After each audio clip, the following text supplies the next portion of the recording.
this is what it can look like if you are a dental student learning how to drill a cavity for the very first time on a real tooth.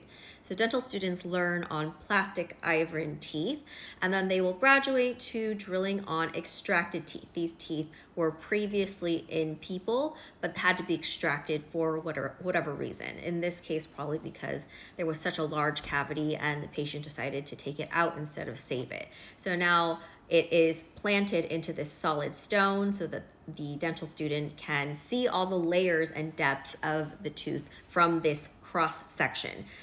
So it's cool because you can see that the outer layer is enamel, the inside over here is dentin, just more yellow than the enamel. And what they're doing is drilling into this space over here because the center of the tooth deep down inside is where the nerve usually lives.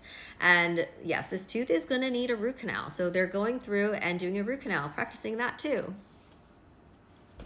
Just get your shit and go.